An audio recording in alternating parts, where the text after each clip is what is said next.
Hello दोस्तों, नमस्कार। आज हम लेके आए हैं आपको संविधान का नेक्स्ट 12 पार्ट। ठीक है। और आज हम आपको पढ़ाएंगे राज्य के नीति निर्देशक तत्व, जो आपके बहुत इंपॉर्टेंट रहते हैं एसआई के लिए। ठीक है।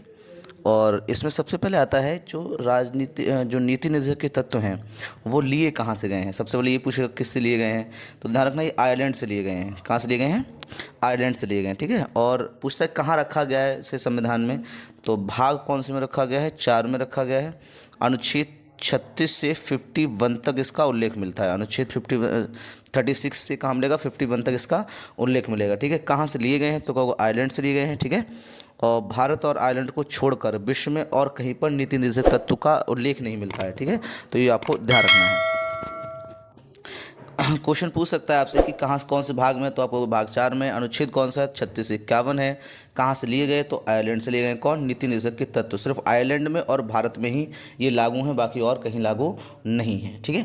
थोड़ी सी हम इसकी अगर बात करें तो आपसे पूछ लेता है इसके बारे में कि जो मूल कर्तव्य नीति तत्व हैं वो बने कैसे। देखो, जब 25वां संविधान संशोधन हुआ था उसमें मूल जो अधिकार थे उनके और मूल नीति को लेकर बहुत असमंजस थी।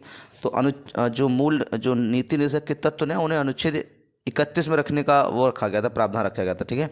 लेकिन आपको पता है केशवानंद भारती और बनम केरल के बीच में एक केस हुआ था जिसमें 42वें संविधान द्वारा क्या कर दिया गया? भाग 4 में संशोधन कर दिया गया।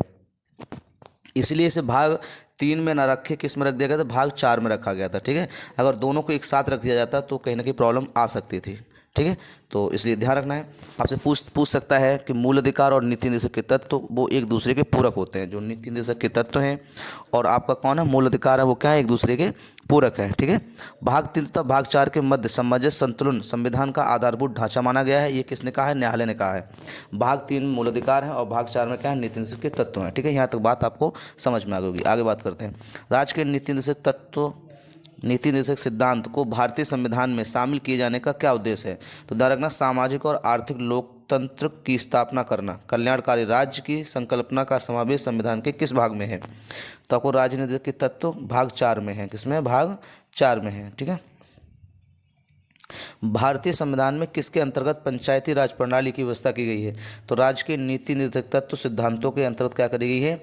व्यवस्था की गई है। समान आचार संहिता राज्य के नीति निर्देशक तत्वों का भाग नहीं है, किंतु सामाजिक नागरिकता संहिता नीति निर्देशक तत्व है। ठीक है। तो ध्यान रखना है इसको। नीति निर्देशक सिद्धांत बाद योग नहीं होते हैं। ठीक है। तो क्या होते हैं? बाद योग नहीं होते हैं। नेक्स्ट बात करते हैं। संविधान के किस अनुच्छेद में उद्योगों के प्रावधान में, ठीक है, कई की भागीदारी का प्रावधान किया गया? तो अनुच्छेद का 43 का में रखा गया। भारत के संविधान में समान कार्य के लिए समान वेतन का अधिकार प्रावधान कहाँ से लिया गया है? तो आपको राज्य के राजनीतिक तत्व, यानी कि समान कार्य होगा और समान क्या दिया जाएगा? वेतन दिया जाएगा, चाहे वो स्त्री हो और चाहे वो क्या हो? पुरुष हो, दोनों को। और ये बात कहाँ कही है? राज्य के नीति निर्देशक सिद्धांत में कही गई है और इसे 39 का में रखा गया है। अनुच्छेद कौन से में रखा गया? 39 का में। ठीक है। ध्यान रखेंगे, इसमें रखा गया 39 का में रखा गया है। ये आपको ध्यान रखना है। अगली बात करते हैं। पुरुष और स्त्री दोनों का समान कार्य के लिए समान वेतन राज्य के नीति निर्देशक तत्वों में निहित है। ये आपको बता चुका हूं मैं। राज्य के नीति निर्देशक तत्वों में कौन सा अनुच्छेद अंतर्राष्ट्रीय शांति सुरक्षा के समृद्ध संबंधित है? तो अनुच्छेद 51 है। कितना है? 51, यानी कि 51 है। अनुच्छेद कौन सा है? 51। अंतर्राष्ट्रीय शांति और सुरक्षा के संबंध में नीति निर्देशक तत्व के बारे में बताया गया है। ये है क्या? तो आप कहेंगे इसके अनुसार जो होता है वो अंतर्राष्ट्रीय शांति सुरक्षा में वृद्धि होती है, राष्ट्रों के बीच न्याय और संपूर्ण संबंध बनते हैं, राष्ट्रीय अपने व्यापार में क्या करता है? अंतर्राष्ट्रीय कानून और संधियों के प्रति क्या रहता है? आदर और भाव बढ़ाता है, अंतर्राष्ट्रीय झगड़ों के मध्यस्थ द्वारा सुलझाने का प्रश्न करा जाता है। ये सब आपको कौन से मिलेंगे? अनुच्छेद 51 में दिए गए हैं। ठीक है। ठीक। नेक्स्ट बात करते हैं। राज्य के नीति निर्देशक तत्व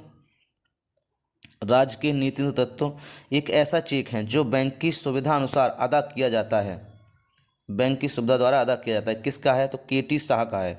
ये किसने स्टेटमेंट बोला था? तो केटी शाह ने बोला था। इसके साथ में कुछ और भी स्टेटमेंट बोले गए हैं, वो आपसे कभी कभी पूछ लेता है। जैसे पूछता कि राज्य के नीति निर्देशक तत्वों को भारतीय संविधान की अनोखी विशेषता किसने कहा? बहुत इंपॉर्टेंट रहता है, आप नोट भी कर सकते हैं इसे।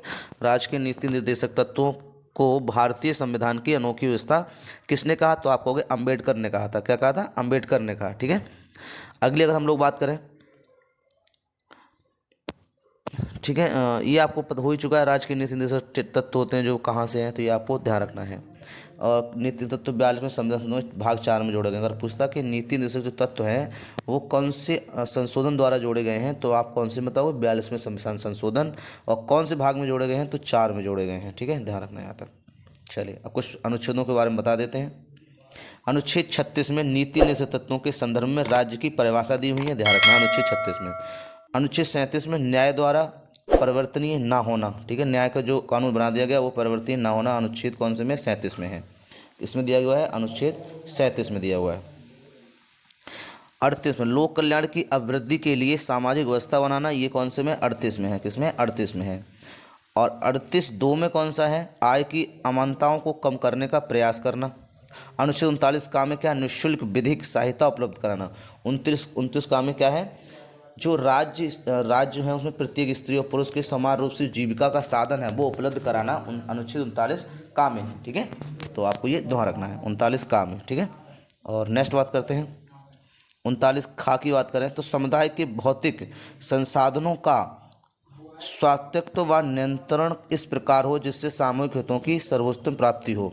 तो 39 किसमें है, खा में है। इसमें इसका मतलब हम लोग कह सकते हैं कि भौतिक साधनों की जो नियंत्रण है वो सब कौन से में उसमें दिया हुआ है, तो आपको अनुच्छेद 39 खा में दिया हुआ है। ठीक है, अगली बात करते हैं। स्त्रियों व पुरुष दोनों के समान कार्य के लिए समान वेतन देना चाहिए, तो ये अनुच्छेद कौन से में है, 39 घा में है। किसमें, 39 घा में, यानी प्रत्येक नागरिक है, चाहे वो स्त्री हो चाहे पुरुष हो, उसे अगर वो कार्य करता है तो समान कार्य के लिए उसे क्या चाहिए, समान वेतन देना चाहिए। जितनी नौकरी आदमी करेगा उतनी ही लेडीज़ करती है, दोनों का सैलरी कैसी होनी चाहिए, समान होनी चाहिए। तो वो अनुच्छेद कौन से में दिया हुआ है, 39 घा में दिया हुआ है। पुरुष और स्त्री कर्मकारों के स्वास्थ्य व शक्ति तथा बालकों की सुकुमार अवस्था का दुरुपयोग ना हो, ये अनुच्छेद किस में दे रखा है, डा में दे रखा है, अनुच्छेद डा में। ठीक है, ये इसमें कह सकते हैं जो पुरुष और स्त्री उनके स्वास्थ्य, शक्ति और बालकों की सुकुमार अवस्था दुरुपयोग ना हो, ये अनुच्छेद कौन से में, डा में दिया हुआ है। मतलब स्थिति उनकी ना बिगड़े, तो उनकी देखरेख कौन करेगा, इसकी भी आप जो अथॉरिटी देता है वो 39 डा देता है। अनुच्छेद 40 की बात करते हैं। अनुच्छेद 40 में क्या है, तो ग्राम पंचायतों का गठन है। इसमें बहुत इंपॉर्टेंट रहता है, क्वेश्चन पूछ सकता है कि कौन नीति निर्देशक के कौन से तत्वों में क्या है, पंचायतों का गठन है, तो अनुच्छेद 40 में है। किसमें है, अनुच्छेद 40 में है। ठीक है, अनुच्छेद 41 की बात करते हैं। कुछ दशाओं में काम, शिक्षा व लोक सहायता पाने का अधिकार, ये अनुच्छेद 41 में है। अनुच्छेद 42 देखिए, काम की न्याय संगति व मनोवर्चित दशा तथा प्रसूत सहायता, किसमें है, अनुच्छेद 42 में है। अनुच्छेद 43 की बात करते हैं। कर्मकारों के लिए निर्वाही मजदूरी, ये अनुच्छेद कौन से में है, 43 में है। किसमें है, 43 में है। इसमें सरकारी आधार पर जो कुटीर उद्योग होते हैं उनके लिए प्रोत्साहन देना, ये सब किसमें है, आपका 43 में है। ठीक है, मजदूरों की जीविका निर्वाह करना, ये सब है। उनका जीवन का स्तर ऊपर उठाना, उनको अवकाश देना, सामाजिक और संस्कृति में उन्नति दिलाना, ये सब अनुच्छेद कौन से में दिया गया है, 43 में दिया गया। ये सब किसी जिम्मेदारी किसकी है, सरकार की। अगली बात करते हैं, अब बात करते हैं अनुच्छेद 43 का की, किसकी बात करेंगे, अनुच्छेद 43 का की, उद्योगों के प्रबंधों में कार्यों का कर लेना। 43 में कौन दिया हुआ है, उद्योगों के लिए, तो जो उद्योगों से संबंधित है वो कौन, 43 का में है। अगला 43 खा की बात करते हैं। ठीक है, 43 का में हमने आपको बता ही दिया है। 43 में दिया हुआ है कि वर्णित निर्देश तत्व 42 में जोड़े गए हैं और इसमें आय और प्रतिष्ठा, अवसर और सुविधाओं की समानता प्राप्त हो, तो ये इसमें आपको दिया हुआ है। अब हम लोग बात कर रहे हैं 43 की का, कि सरकारी समितियों के आधार पर गठन, संचालित लोकतांत्रिक नियंत्रण तथा व्यावसायिक प्रावधानों को बढ़ावा देना, ये आपका किसमें, अनुच्छेद 43 खा में है। अनुच्छेद 44 की बात करते हैं तो सभी नागरिकों के लिए समान एवं नागरिकता की सहायता देना, ये भी किसमें है, अनुच्छेद 44 में है। अनुच्छेद 45 में क्या है, 6 वर्ष से कम आयु के बच्चों के लिए निःशुल्क व अनिवार्य शिक्षा का प्रावधान, अनुच्छेद 45 में ध्यान रखना। 6 वर्ष से जो स्कूल में एडमिशन होता है ना वो 6 वर्ष के बाद ही होता है, 6 से इसके ऊपर वाली शिक्षा है उसको अनिवार्यता देना, इसलिए आपको निःशुल्क शिक्षा का जो वो चल रहा है सर्व शिक्षा अभियान वो यहीं से चलता है। ठीक है, तो अनुच्छेद 45 ध्यान रखना, ये हमें अथॉरिटी देता है। अनुच्छेद 46 की बात करते हैं तो SC ST दुर्लभ तथा वर्गों के शैक्षिक आर्थिक की वृद्धि देता है। तो ST और SC से संबंधित अगर कोई पूछेगा शैक्षिक से संबंधित तो आप कौन सा है, अनुच्छेद 46 है। अनुच्छेद 47 की बात करते हैं, पोषण स्तर पर जीवन स्तर तथा स्वास्थ्य से सुधार और हानिकारक नशीले पदार्थों का उपयोग पर प्रतिबंध लगाना, ये दिया हुआ किसमें, अनुच्छेद 47 में दिया है। और ये प्रतिबंध कौन लगाएगा, सरकार लगाएगी। ठीक है, अगला अनुच्छेद 48। अनुच्छेद 48 में गाय, बैल, बछड़ों तथा अन्य दुर्लभ पशुओं को मारने पर प्रतिबंध लगाना और उनकी नस्लों को सुधार का प्रयास करना, ये आपको कौन से मिलेगा? अनुच्छेद आपका 48 में है। ध्यान रखना, नीति निर्देशक तत्वों में किस में है? 48 में है। अनुच्छेद 48 में बात कर लेते हैं तो किसी और पशुओं के आधुनिक रूप से क्या करना? प्रणालियों का प्रयोग करना, ये किसमें है? अनुच्छेद 48 में है। पर्यावरण संरक्षण, समृद्धि और तथा जीवों की रक्षा करना और उनको बचाना, ये किसमें? 48 का में दिया हुआ है। ये भी आपका क्या है? नागरिक नीति निर्देशक तत्व में आता है। ठीक है, नेक्स्ट बात करते हैं। अनुच्छेद 39। राष्ट्र महत्व के लिए कार्यात्मक, ऐतिहासिक और अभिरुचि वाले स्मारकों का, स्थानों और वस्तुओं का संरक्षण करना। जितने भी पुराने आपके क्या हैं? स्मारक हैं, उन सभी पे सरकार का क्या होना चाहिए? अधिकार होना चाहिए और उनको क्या करना चाहिए? संरक्षण प्रदान करना चाहिए, और ये अथॉरिटी देता है अनुच्छेद 39। अगला अनुच्छेद 50। कार्यपालिका और न्यायपालिका पृथक्करण, ये दोनों किसमें दे दिए हो? अनुच्छेद 50 में पूछेगा। न्यायपालिका और कार्यपालिका दोनों का जो उल्लेख मिलता है वो कहाँ मिलता है? नीति निर्देशक में, तो आपको अनुच्छेद 50 में मिलता है। ठीक है, नेक्स्ट बात करते हैं। अनुच्छेद 51 अंतर्राष्ट्रीय शक्ति और सुरक्षा की अभिवृद्धि करना 51 में है। किसमें? 51 में, यानी कि 51 में है। ठीक है, किसमें दिया हुआ है? 51 में दिया हुआ है। तो अंतर्राष्ट्रीय सुरक्षा से संबंधित अगर कोई है तो हमने बता भी दिए थे, उसमें अंतर्राष्ट्रीय शक्ति आती है, उनमें संधियां आती हैं। ठीक है, और कोई लड़ाई झगड़े हैं अगर अंतर्राष्ट्रीय तो उनको सुलझाने का भी प्रावधान किया गया। किसमें? अनुच्छेद 51 में किया गया है। ठीक है, तो ध्यान रखना है। लास्ट बात हम लोग कहते हैं, मूल अधिकार कानूनी रूप से मान्य है, जबकि नीति निर्देशक तत्व नैतिक व राजनीतिक मान्यता प्राप्त करते हैं। ये सिर्फ कानूनी रूप से मान्य होता है, और नीति निर्देशक तत्व क्या होते हैं? राजनीतिक तौर से भी क्या होते हैं? मान्य होते हैं। ठीक है, तो आज के लिए हम अपना वीडियो इतना रखेंगे। हमारे वीडियो को लाइक करें, शेयर करें।